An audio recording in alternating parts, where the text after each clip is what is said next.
A billboard for llama cigarettes featuring llama claws. Can't believe how much money these big corporations waste on stupid advertising. Man, I could sure use a smoke. Yeah, the fire escaped to nowhere.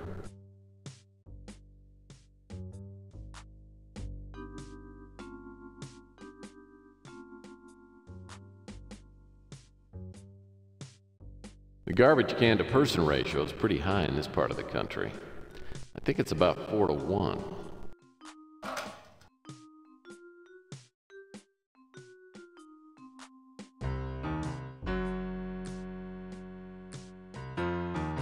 Man, seems like I have to go through Rook's garbage at some point in every case I take. What a dirty, rotten job. Well, here's an old issue of the Bay City Mirror.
This is the back door to Rook's pawn shop.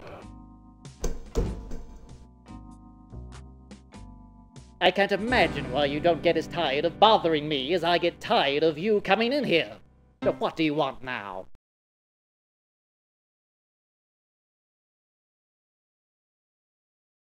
I remember Lucia Purnell. Quite a strong-willed young woman. She works for the Bay City Mirror and came to interview me right after my shop was broken into. I have her business card here if you want to contact her.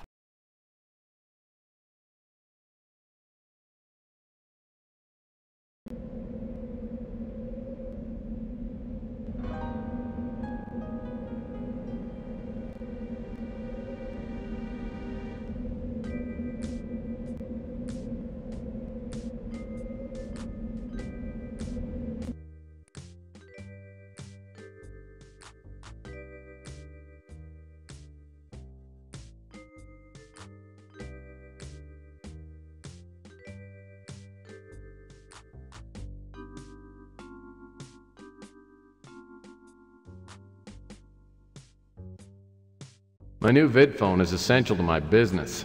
Thank goodness it's easy to operate.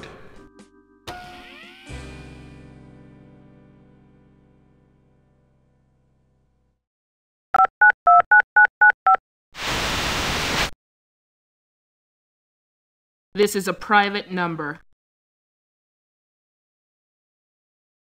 Yeah, I know. This is Lucia Purnell, isn't it? Yeah, I'm Purnell. Who are you? My name's Murphy. I'm a PI, and I'm investigating a case you covered in the Bay City Mirror. The Black Arrow Killer. Yeah? So are 1,000 other people. What makes you so special? I've got a note that might be from the Black Arrow Killer. Okay, let's meet. I can tell you whether it's the real thing or not. I live in the Old City on Chandler Avenue. There's a diner close by called the Brew and Stew. Let's meet there. I know the place. I'll be there in 15 minutes. By the way, what did you say your name was? Tex Murphy. That's T-E-X. I got it.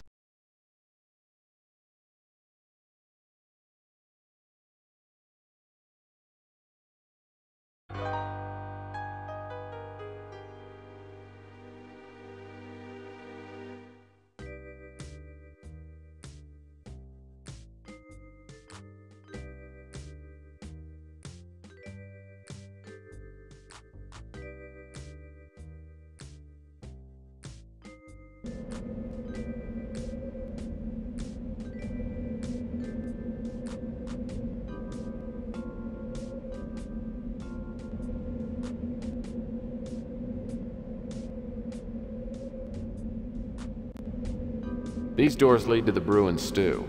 It's the only place in the neighborhood to get a decent meal.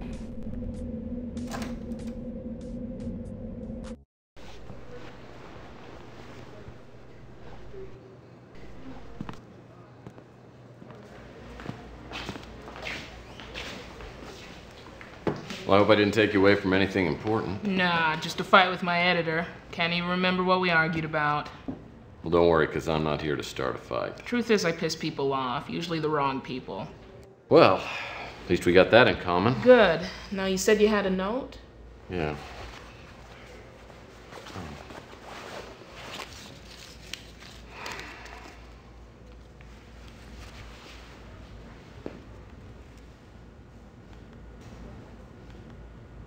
Where'd you get this? I got it from a client. Your client's in danger, Murphy. How much do you know about the Black Arrow Killer? Killed a few people in the Southwest a couple of years ago, and then a girl around here got killed recently. You know, Malden might know more than he's letting on. Then again, he might not. Of course, if he did, I doubt he'd tell you. He's not that stupid. I'm not so sure about that. Look, why don't you fill me in on a few details, and then I can be certain. It's a long story. Come on over to the booth and hear me.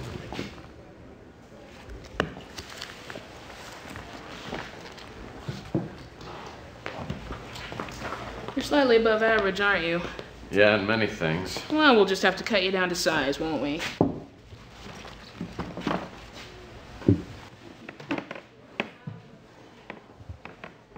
When the first bodies turned up in Arizona in the summer of '41, the local police tried to keep the story off the wires. They didn't want the bad publicity. It wasn't until March of '42, when 3 other victims were found, that the story really broke big.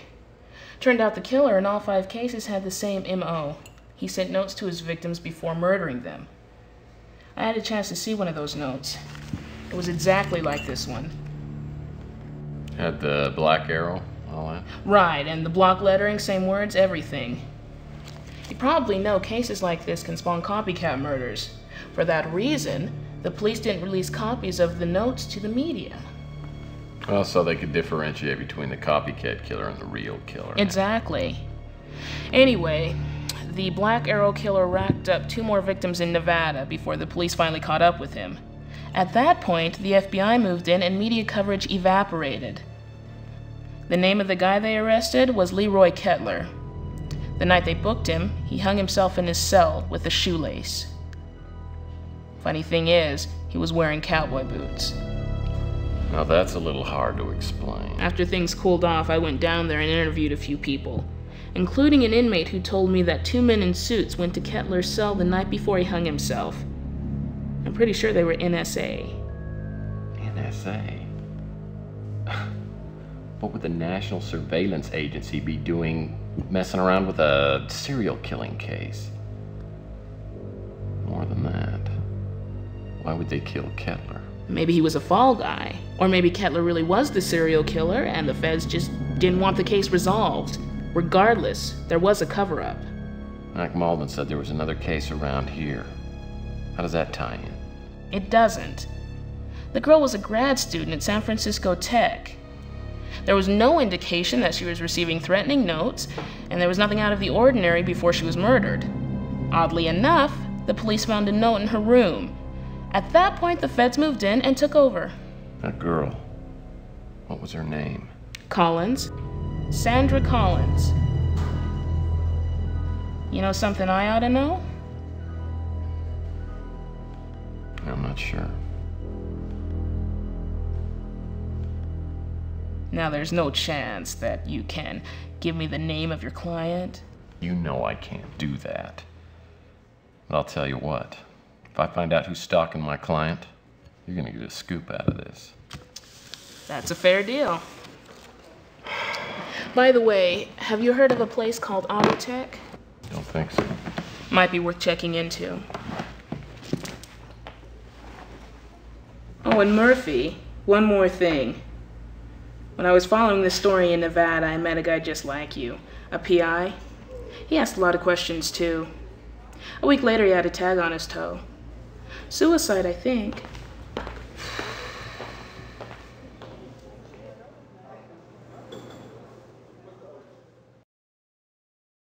Purnell certainly gave me a lot to think about. What's the common denominator between Fitzpatrick, Malloy, Kettler, and this young woman, Sandra Collins? Too few details, too many implications. The bottom line is, whoever sent the note to Emily's for real, and she's in danger. Purnell mentioned a place called Autotech. Maybe that's a place to start.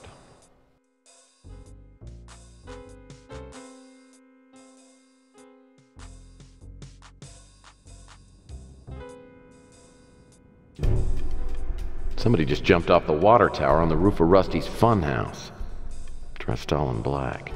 Maybe Emily wasn't just imagining that someone was watching her.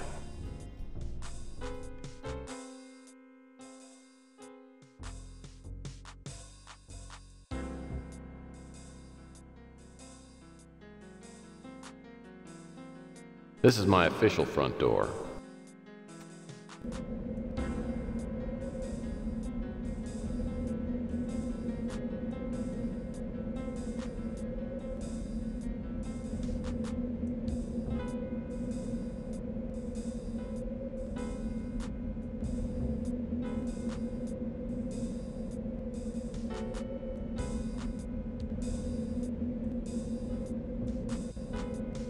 Rusty's door is always open.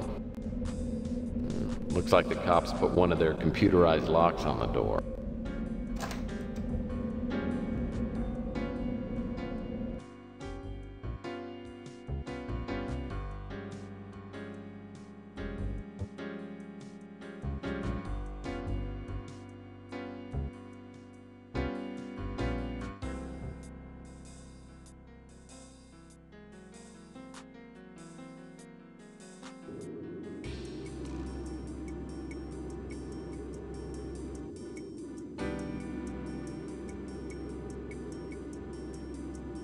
Well, I won't be able to get into the water tower without a key.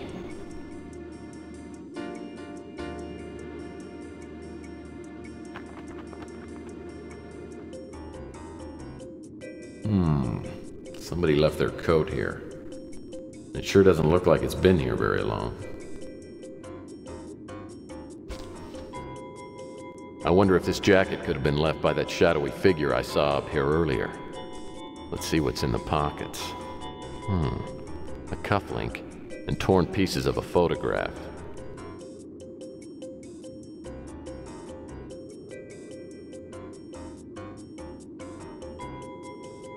DH.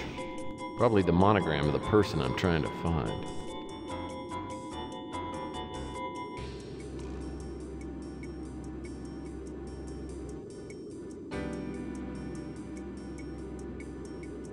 That trapdoor leads back down to Rusty's.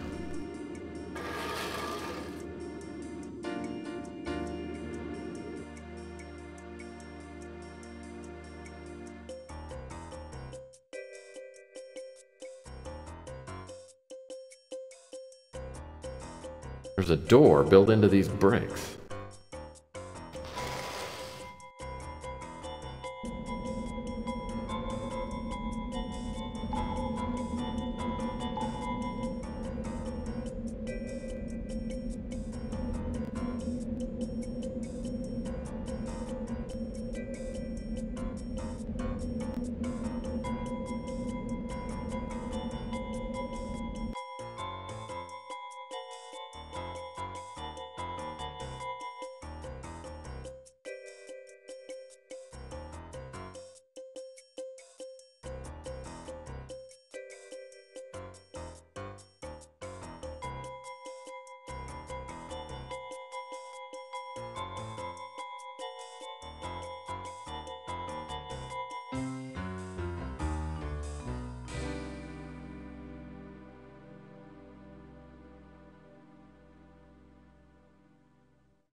Looks like the exterior of Autotech, whatever that is.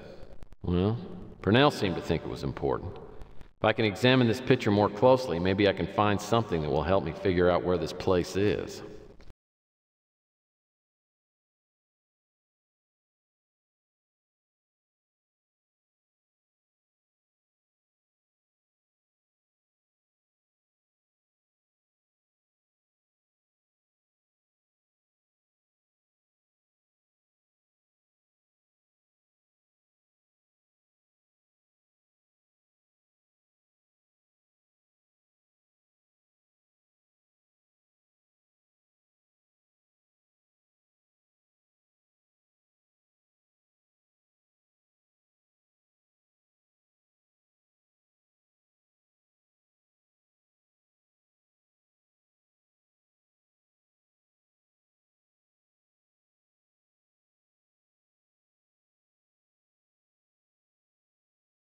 Looks like Autotech is located at 144 Barcelona.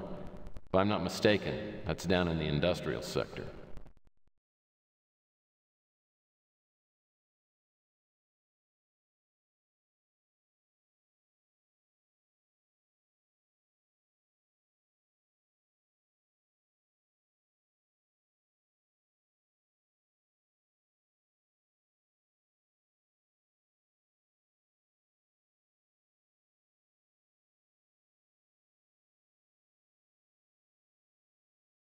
My new vid phone is essential to my business.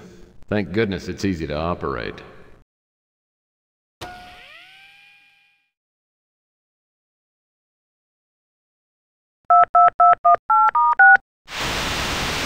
Hello, Mr. Murphy. How are your efforts progressing? I have a few leads. Called to see if you could give me some additional information. I'll be happy to tell you anything I know. As I've said, I haven't seen my friend for years, and I don't believe I have any additional information that would help you locate him.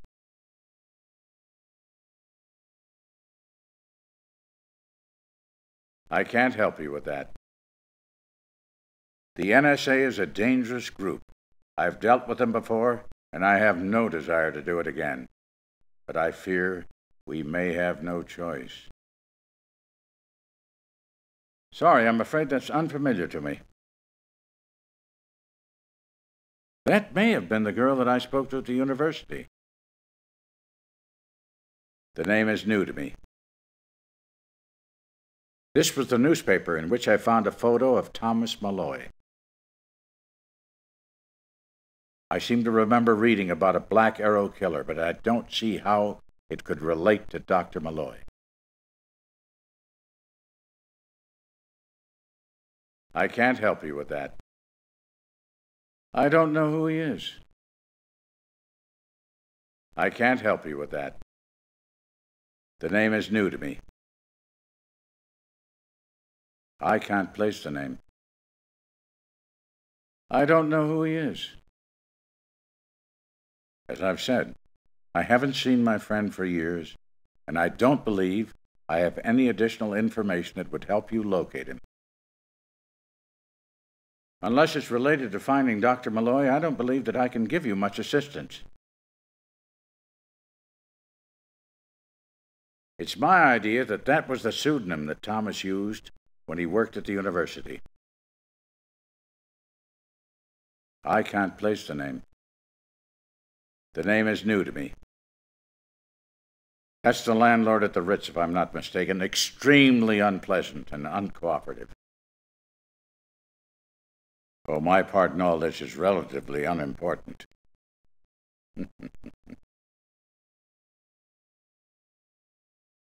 I can't place the name. I don't know who he is. The man who runs the diner, I found him a very pleasant man. The name is new to me. If I'm any judge of character, I think our arrangement will be extremely beneficial.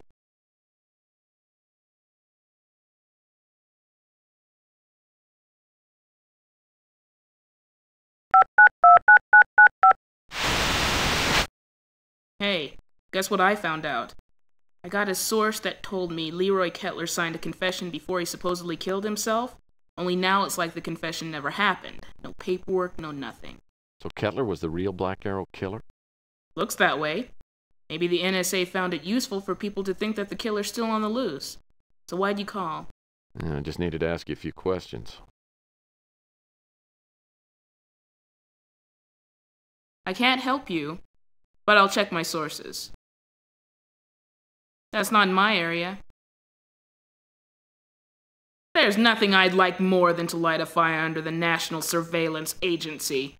It's like they say, absolute power corrupts absolutely. Autotech. Gee, that sounds familiar. Wish I could help you with it. I talked to her family after the murder, but they didn't have any useful information. If you want to give it a try, I'll give you the address. Me? I'm an investigative reporter. I'd send my grandmother up the river for a hot story. I like working for the Mirror. It's small but respectable. Plus, they let me do what I want. I've told you everything I know. If I find out any other details, I'll pass them along. It looks authentic. I'd say your client's life is in danger. Are you going to ask me about every person you ever heard of? Could be the Black Arrow killer. Or maybe it's just someone pretending to be. I can't help you, but I'll check my sources. He was the guy living in the dumpster by Rook's pawn shop. I tried to interview him for details on the robbery, but he looked like he was going through some sort of drug withdrawal. Doesn't ring a bell. Can't help you with that. I remember when Rusty disappeared. Big news. I hear they found the body right in the funhouse. I can't help you, but I'll check my sources. Walden's like a bulldog. Stupid, but persistent. He's a pretty good contact. Doesn't ring a bell. Are you going to ask me about every person you ever heard of? I can't help you, but I'll check my sources. Doesn't ring a bell. I interviewed Rook after his pawn shop got broken into. Mean little bastard. We got along great. The Bruin stew is one of my favorite greasy spoons. Louie's a hell of a guy. And a pretty good source of information. Are you going to ask me about every person you ever heard of? I don't mean to come across as unfriendly, but I deal with a lot of imbeciles in this business. Don't take it personally.